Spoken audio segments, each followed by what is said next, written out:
Assalamualaikum warahmatullahi wabarakatuh. Dalam kesempatan kali ini dikisahkan tentang Nabi Yakub alaihissalam, ayah dari Nabi Yusuf alaihissalam. Dikisahkan bahwa ketika Nabi Ishak alaihissalam menikahi Rifqah binti Batuil binti Nahur, beliau berumur 40 tahun. Saat itu ayah Nabi Ishak, yakni Nabi Ibrahim alaihissalam, masih hidup. Rifqah adalah wanita yang mandul. Kemudian Ishak berdoa kepada Allah Subhanahu wa ta'ala hingga akhirnya istrinya itu bisa hamil. Dari pernikahan Ishak dengan Rifqah lahirlah dua anak laki-laki. Anak laki-laki pertama bernama Is atau Esau. Bangsa Arab memanggilnya Al-Ais atau Ais. Is atau Ais adalah bapak moyangnya bangsa Romawi. Anak laki-laki kedua diberi nama Yakub yang merupakan asal-usul keturunan Bani Israel. Diceritakan bahwa Nabi Ishak alaihissalam lebih menyukai putranya yang bernama Ais daripada Yakub, karena Ais adalah anak pertama. Adapun ibunya Rifqah lebih menyukai Yakub karena dia anak yang lebih kecil atau anak bungsu. Setelah Nabi Ishak telah berusia lanjut dan pandangan matanya sudah mulai kabur, beliau meminta makanan kepada putranya Ais. Ishak memerintahkan Ais untuk pergi berburu. Lalu Ais segera berangkat untuk berburu dan kembali pulang dengan membawa hasil buruannya. Kemudian Ais memasak hasil buruannya itu untuk diberikan kepada ayahnya Ishak agar ayahnya itu berkenan untuk mendoakannya. Ais dikenal sebagai pemburu yang ulung. Sementara itu Rifqah juga menyuruh putra kesayangannya Yakub untuk menyembelih dua anak kambing yang paling muda dan paling bagus. Lalu Yakub memasaknya seperti yang diinginkan oleh ayahnya. Setelah itu Yakub datang dengan membawa masakannya itu lebih awal daripada Ais, saudaranya, dengan tujuan agar ayahnya mendoakannya. Ibunya Ais sengaja memakaikan baju Ais kepada Yakub. Ibunya memasang kain yang terbuat dari kulit anak kambing pada lengan Yakub karena tubuh Ais ditumbuhi banyak bulu, sedangkan tubuh Yakub tidak berbulu. Ketika Yakub sampai di tempat ayahnya, Yakub segera mendekatkan makanan itu kepada ayahnya, yakni Nabi Ishak alaihissalam. Kemudian Ishak bertanya, "Siapa kamu?" Yakub menjawab, "Aku putramu." Kemudian Ishak mendekap tubuh Yakub seraya berkata, "Suaramu adalah Yakub, tetapi kulit dan pakaianmu adalah Ais." Setelah selesai makan, Ishak segera mendoakan Yakub agar dia memiliki kemampuan yang lebih besar daripada saudaranya, berkedudukan lebih tinggi, dan selalu diberi rezeki yang berlimpah dan anak yang banyak. Setelah Yakub pergi dari sisi ayahnya, Ais pun datang dengan membawa apa yang pernah diperintahkan oleh ayahnya. Saat Ais mendekatkan hidangan dari hasil buruannya, ayahnya berkata kepadanya, "Wahai anakku, apa ini?" Ais menjawab, "Ini adalah hidangan makanan yang ayah inginkan." Ishak berkata, "Bukankah tadi engkau sudah membawakan makanan itu kepadaku dan ayah sudah memakannya? Ayah juga sudah mendoakanmu." Ais menjawab, "Tidak, itu bukan aku, demi Allah." Akhirnya Ais mengerti bahwa saudaranya yakni Yakub telah mendahuluinya. Gejolak amarah langsung menjalar dalam diri Ais.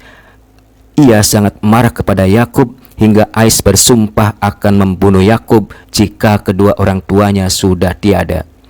Akhirnya Ais memohon kepada ayahnya agar mendoakan dirinya dengan doa yang lain. Ais juga memohon agar anak-anak keturunannya besar dan kuat serta diberi rezeki yang banyak dan berlimpah. Ketika Rifqah mendengar ancaman Ais kepada Yakub, Rifqah langsung memanggil anak bungsunya, yakni Yakub, dan menyuruhnya agar segera pergi menemui saudara ibunya bernama Laban yang bertempat tinggal di Haran, Irak. Ibunya menyarankan agar Yakub tetap tinggal bersama Laban sampai kemarahan Ais sudah reda. Ibunya juga menyarankan agar Yakub menikah dengan putri Laban, putri saudara ibunya itu. Kemudian Rifqah berkata kepada Ishak, suaminya, agar memerintahkan Yakub untuk melaksanakan rencananya itu dan mendoakannya. Ishak menyetujui dan mengabulkan permintaan istrinya itu.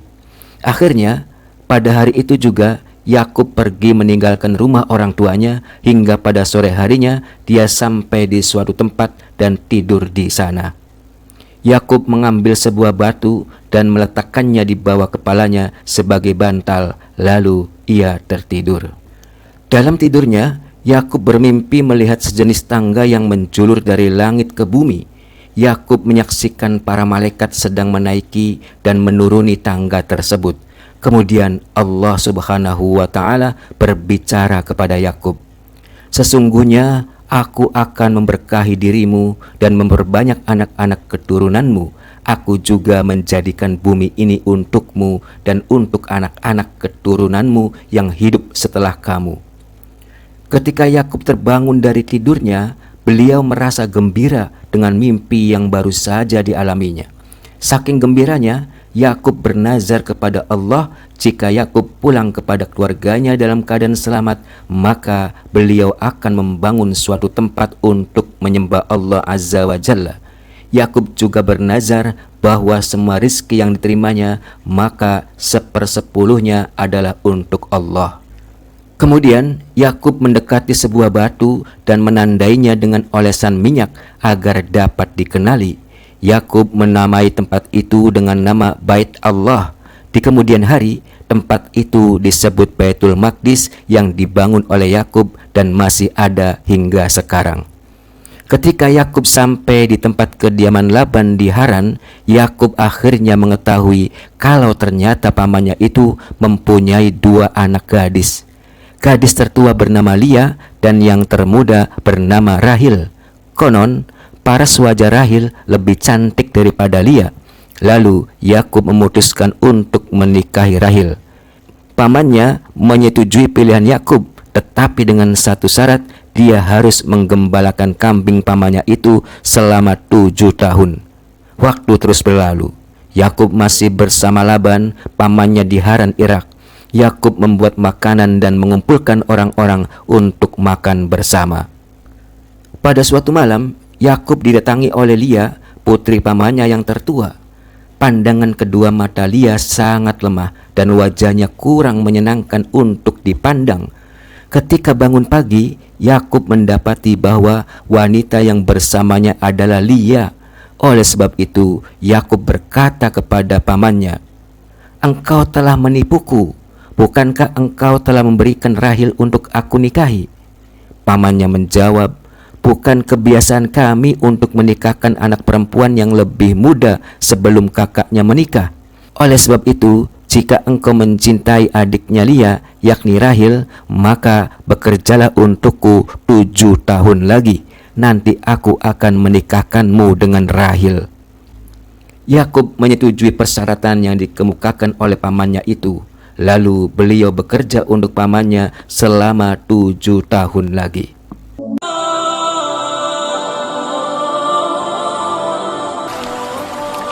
Setelah itu, pamannya menikahkan Rahil dengan Yakub sekaligus bersama-sama dengan Lia. Hukum pernikahan seperti ini dibolehkan oleh syariat agama mereka saat itu. Akan tetapi, di kemudian hari, hukum tersebut dihapus dalam syariat Taurat. Peristiwa tersebut sudah cukup dijadikan sebagai dalil tentang adanya penghapusan hukum atau nasakh. Karena apa yang dilakukan oleh Nabi Yakub alaihissalam sebelumnya adalah dibolehkan menurut hukum yang berlaku saat itu sebelum dinasakh atau dihapus. Dengan demikian, jelas kiranya bahwa Yakub adalah seorang yang maksum hingga terjaga dari perbuatan dosa. Kemudian Laban memberikan seorang budak perempuan kepada masing-masing putrinya. Laban memberikan budak perempuan bernama Zulfa kepada Lia, sedangkan kepada Rahil dia memberikan budak perempuan bernama Balha. Lia ditakdirkan oleh Allah Subhanahu wa Ta'ala sebagai perempuan yang lemah. Meskipun demikian, Allah memberi karunia kepadanya beberapa anak laki-laki dari pernikahannya dengan Yakub, yaitu Rubail, Syam'un, Lawi, dan Yahuza. Hal ini membuat adiknya Lia, yakni Rahil, sangat cemburu karena dia belum hamil juga. Lalu Rahil menghadiahkan budak perempuannya yang bernama Balha kepada Yakub. Kemudian Yakub menggauli Balha hingga hamil dan melahirkan seorang anak laki-laki yang diberi nama Dan. Selanjutnya Balha juga melahirkan anak laki-laki lainnya yang diberi nama Niftali. Pada saat itu Lia juga menyerahkan budak perempuannya yang bernama Zulfa kepada Yakub alaihissalam, hingga lahirlah dua anak lelaki yang bernama Jad dan Ashir. Setelah itu Lia hamil lagi dan melahirkan seorang anak laki-laki yang diberi nama Zabilun. Kemudian Lia masih melahirkan seorang anak perempuan yang diberi nama Dina. Dengan demikian Yakub dikaruniai 7 anak dari pernikahannya dengan Lia. Kemudian Rahil berdoa kepada Allah Subhanahu wa Ta'ala agar dikaruniai anak laki-laki dari suaminya, yakni Nabi Yakub alaihissalam. Allah mendengar doa Rahil dan mengabulkan permohonannya. Akhirnya Rahil hamil dan lahirlah seorang anak laki-laki yang agung, mulia, dan sangat tampan yang kemudian diberi nama Yusuf alaihissalam. Mereka menetap di negeri Harran, Irak. Yakub menggembalakan kambing pamannya setelah beliau menikahi kedua putri pamannya itu dalam jangka waktu 6 tahun. Dengan demikian Yakub alaihissalam menetap di Harran, Irak selama 20 tahun. Setelah itu Yakub alaihissalam memohon kepada pamannya Laban agar beliau diperbolehkan untuk pergi menemui keluarganya di Palestina. Laban berkata kepada Yakub, "Sesungguhnya aku telah dikaruniai harta yang melimpah karena hasil kerjamu. Oleh sebab itu, mintalah harta kepadaku sesukamu." Yakub menjawab, "Berikan kepadaku setiap anak kambing betina yang berwarna belang, juga setiap anak kambing betina berwarna putih yang ada corak warna hitamnya, juga setiap anak kambing berwarna hitam yang ada corak warna putihnya, juga setiap anak kambing tidak bertanduk yang berwarna putih." Pamannya menjawab, "Ya, baiklah." Kemudian Yakub memelihara anak-anak kambing itu hingga menjadi besar dan mempunyai ciri-ciri khas seperti induknya. Lalu kambing-kambing betina dicampur dengan kambing-kambing jantan yang juga mempunyai ciri-ciri khas. Hal itu sengaja dilakukan dengan harapan kambing-kambing betinanya menjadi bunting dengan calon-calon anak yang mempunyai ciri-ciri khas pula seperti yang diharapkan. Yakub alaihissalam menggiring kambing-kambing itu dan memisahkan dari induknya selama 3 hari. Setelah itu Yakub mengambil potongan dahan pohon yang masih basah dan berwarna hitam bercampur putih. Lalu dahan itu diletakkan di tempat minum kambing-kambingnya dengan tujuan agar kambing-kambingnya itu akan melihatnya dan merasa takut dengan adanya kayu belang tersebut.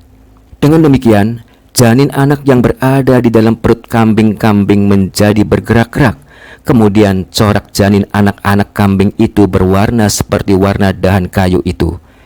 Hal tersebut merupakan suatu kejadian langka yang di luar kebiasaan dan termasuk mukjizat Nabi Yakub alaihissalam.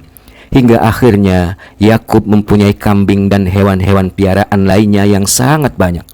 Melihat hal yang sangat ganjil itu, wajah paman dan anak-anaknya menjadi berubah, seakan-akan mereka tidak punya kemampuan sedikit pun terhadap apa yang telah dilakukan oleh Nabi Yakub alaihissalam.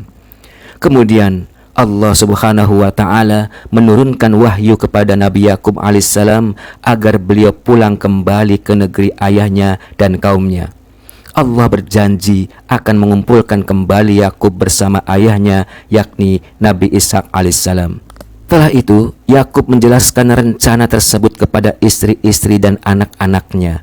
Mereka menyetujuinya dengan penuh kepatuhan. Kemudian Yakub memboyong keluarganya dan harta bendanya. Sementara itu Rahil mengambil secara diam-diam patung-patung milik Laban ayahnya. Ketika mengetahui Yakub bersama istri-istri dan anak-anaknya pergi meninggalkan negeri mereka, Laban dan kaumnya segera menyusul kepergian rombongan Yakub. Setelah Laban dan kaumnya dapat menyusul rombongan Yakub, Laban mencela kepergian Yakub yang pergi begitu saja tanpa sepengetahuan dirinya. Lalu Yakub memberitahu Laban tentang tujuan kepergiannya, sekaligus meminta izin kepada Laban untuk pulang ke negerinya. Akhirnya Laban melepas kepergian Yakub dan keluarganya dengan penuh sukacita dan dihibur dengan alunan musik rebana. Dalam kesempatan tersebut, Laban tidak lupa berpesan untuk menitipkan kedua putrinya, yakni Lia dan Rahil, beserta anak-anak cucunya kepada Yakub. Lalu, mengapa rombongan keluarga Nabi Yakub membawa pergi patung-patung milik Laban? Dalam hal ini, Yakub sama sekali tidak mengetahui keberadaan patung-patung milik pamannya itu. Beliau tidak menghendaki keluarganya mengambil patung-patung tersebut. Kemudian Laban memasuki kamar kedua putrinya, yakni Lia dan Rahil, serta budak-budak perempuan kedua putrinya untuk mencari patung-patung tersebut, tetapi Laban tidak menemukannya. Rupanya Rahil telah menyembunyikan patung-patung milik ayahnya itu di pelana untanya yang didudukinya. Rahil tidak mau berdiri dengan alasan dia sedang datang bulan. Laban pun tidak memaksa putrinya itu. Kemudian pada saat itu juga mereka mengadakan perjanjian di atas gundukan tanah yang dikenal dengan nama Jal'ad. Yakub berjanji tidak akan menghinakan kedua putri Laban, yakni Lia dan Rahil yang telah menjadi istrinya, dan gundukan tanah itu tidak akan pernah dipindahkan ke negeri lain, baik oleh Laban maupun oleh Yakub.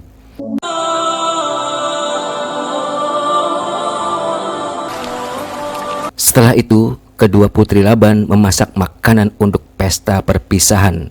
Selanjutnya, kedua rombongan itu saling berpamitan satu sama lainnya dan kembali pulang ke negerinya masing-masing. Ketika Yakub dan rombongan keluarganya mendekati daerah Sair, mereka disambut oleh para malaikat yang menyampaikan kabar gembira kepada Yakub. Setelah itu, Yakub mengirim utusan kepada saudaranya Ais. Utusan tersebut dikirim kepada Ais dengan tujuan untuk menyampaikan salam persaudaraan dan penghormatan yang tulus bagi saudaranya Nabi Yakub itu.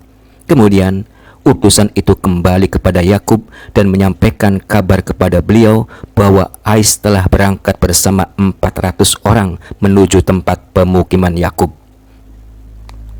Yakub merasa khawatir dan cemas tentang hal tersebut. Kemudian beliau berdoa kepada Allah Azza wa Jalla dan mengerjakan sholat untuk memohon pertolongan kepada Tuhannya. Yakub memohon dengan penuh kerendahan hati agar diberi ketenangan dan keamanan dari Allah. Yakub memuji Allah yang telah memberikan janji kepada beliau untuk mengumpulkan kembali beliau bersama kedua orang tuanya di Palestina. Yakub memohon kepada Allah agar dilindungi dari kejahatan saudaranya, yaitu Ais. Setelah itu, Yakub mempersiapkan hadiah istimewa untuk saudaranya, yakni Ais, dengan hadiah berupa 200 domba, 20 kambing jantan, 100 kambing betina, 20 biri-biri, 30 unta perahan, 40 sapi betina, 20 sapi jantan, 20 keledai betina, dan 10 keledai jantan. Yakub memerintahkan para budaknya sebagai ajudan untuk menggiring masing-masing jenis hewan tersebut. Beliau memerintahkan agar masing-masing jenis hewan itu diberi jarak yang terpisah. Beliau juga berpesan jika Ais bertanya ketika bertemu dengan ajudan Yakub, "Milik siapakah engkau ini dan untuk siapa semua hewan yang bersamamu ini?"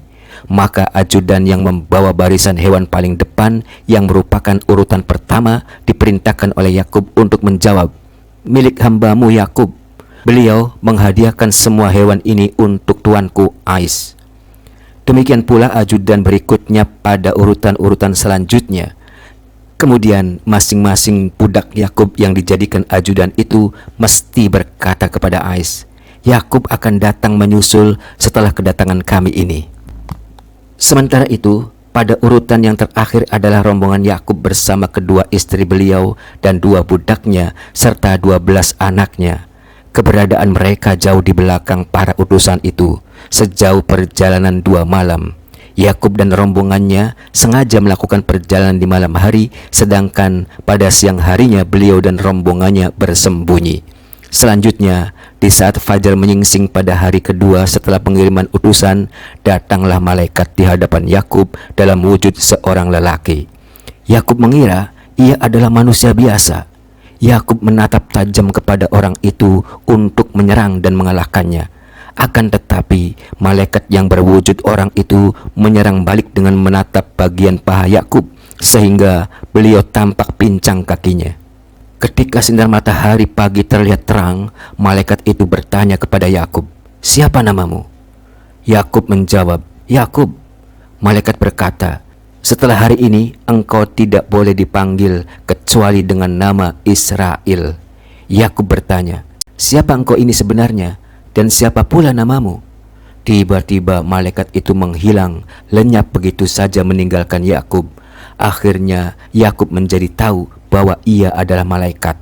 Sementara itu kaki Yakub menjadi pincang. Oleh sebab itu Bani Israel tidak mau makan dari hasil keringat kaum wanita. Ketika Yakub mengangkat pandangannya, ternyata saudaranya yakni Ais bersama 400 orang telah berada di hadapannya. Lalu Yakub maju berdiri di hadapan keluarganya. Saat Yakub melihat Ais dengan jelas, Yakub segera bersujud sebanyak 7 kali sebagai bentuk penghormatan beliau kepada Ais. Sujud merupakan salah satu bentuk penghormatan saat itu, sebagaimana sujudnya para malaikat kepada Adam yang merupakan bentuk penghormatan kepada beliau. Begitu pula sujudnya saudara-saudara Yusuf dan kedua orang tuanya kepada Yusuf yang merupakan bentuk penghormatan kepada Yusuf, bukan untuk menyembahnya. Ketika Ais melihat Yakub, dia langsung memeluk dan mencium adik kandungnya itu sambil menangis. Setelah itu Ais melihat beberapa wanita bersama anak-anaknya seraya bertanya, "Dari mana engkau mendapatkan mereka semua?" Yakub menjawab, "Mereka adalah orang-orang yang telah dianugerahkan Allah kepada hambamu ini." Setelah itu, kedua hamba sahaya wanita milik Yakub bersama anak-anaknya merunduk dan bersujud kepada Ais sebagai bentuk penghormatan. Kemudian disusul oleh Lia dan anak-anaknya. Mereka semua bersujud kepada Ais. Setelah itu giliran Rahil dan putranya Yusuf yang juga bersujud menghormati Ais. Mereka memohon berulang kali agar penghormatan mereka diterima. Lalu Ais menerima mereka. Setelah itu Ais kembali pulang. Ia berjalan di depan dan diikuti oleh Yakub bersama keluarganya, hewan ternak dan budak-budaknya. Mereka mendaki Gunung Sair. Ketika melewati wilayah Syahur, Yakub membangun sebuah rumah sebagai tempat berteduh. Beliau juga membuat tempat berteduh untuk hewan-hewan ternaknya. Kemudian Yakub bersama rombongannya melewati Ursalim yang terletak di kampung Syahim.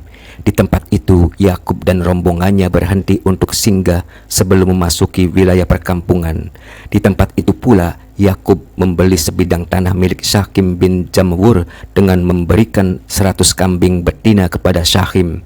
Yakub mendirikan kemah di atas tanah itu dan membangun tempat penyembelihan hewan. Allah Subhanahu wa Ta'ala memerintahkan Yakub untuk mendirikan bangunan sebagai pusat dakwah di tempat itu. Saat ini tempat tersebut lebih dikenal dengan nama Baitul Maqdis yang di kemudian hari direnovasi oleh Nabi Sulaiman bin Daud alaihi wassalam. Di tempat itulah Nabi Yakub sebelumnya pernah menandai sebongkah batu dengan minyak sebagaimana telah diceritakan sebelumnya.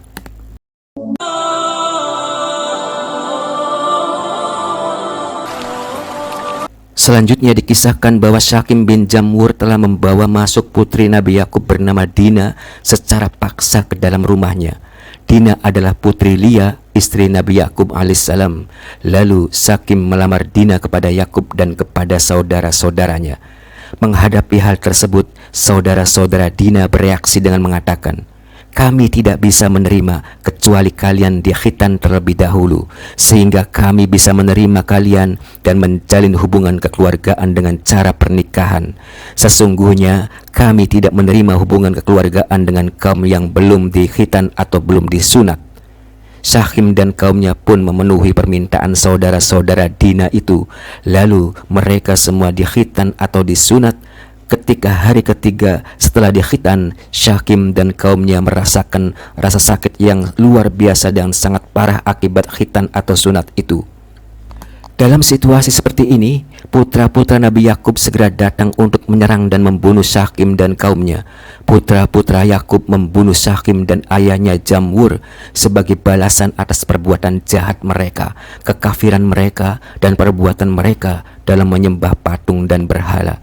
Oleh sebab itu, anak-anak Yakub membunuh mereka dan mengambil harta mereka sebagai ghanimah atau harta rampasan perang. Tidak berapa lama kemudian Rahil hamil dan melahirkan seorang bayi laki-laki yang diberi nama Bunyamin. Rahil berjuang keras dalam melahirkan bayi dalam kandungannya hingga akhirnya istri Nabi Yakub alaihissalam ini wafat. Sementara itu, bayi yang dilahirkannya yakni Bunyamin berhasil diselamatkan. Selanjutnya, Yakub alaihissalam mengubur jenazah istrinya yakni Rahil di Afras, yakni Bait Lahem atau Bethlehem. Yakub meletakkan sebongkah batu di atas makam Rahil. Hingga sekarang, batu yang diletakkan sebagai pertanda itu dikenal sebagai makam Rahil. Yakub memiliki anak laki-laki sebanyak 12 orang. Dari pernikahan beliau dengan Lia, lahirlah Raubil, Samaun, Lawi, Yahuza, Yashakhir, dan Zabilan. Sementara itu, dari pernikahan beliau dengan Rahil, lahirlah 2 anak laki-laki yang bernama Yusuf dan Bunyamin. Dari budak Rahil lahirlah Dan dan Nafat. Dari budak Rahil lahirlah Dan dan Naftali, sedangkan dari budak Lia lahirlah Had dan Asyir. Selanjutnya, Nabi Yakub alaihissalam berhasil menemui ayahnya yakni Nabi Ishak dan menetap bersama ayahnya itu di kampung Hebron yang terletak di wilayah Kanaan, Palestina, suatu daerah yang dulu Nabi Ibrahim alaihissalam pernah bertempat tinggal. Setelah itu, Nabi Ishak alaihissalam jatuh sakit dan wafat dalam usia 180 tahun. Kedua putra Ishak yaitu Ais dan Yakub mengubur jenazah ayahnya itu berdampingan dengan jenazah ayahnya Ishak yaitu Nabi Ibrahim alaihissalam yang terletak di sebuah gua yang dibelinya yakni Gua Makfilah.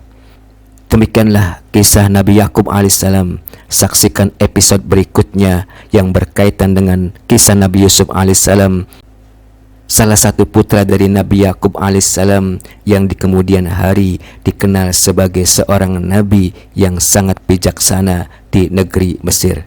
Demikian, mudah-mudahan bermanfaat dan dapat diambil hikmahnya. Terima kasih. Wassalamualaikum warahmatullahi wabarakatuh.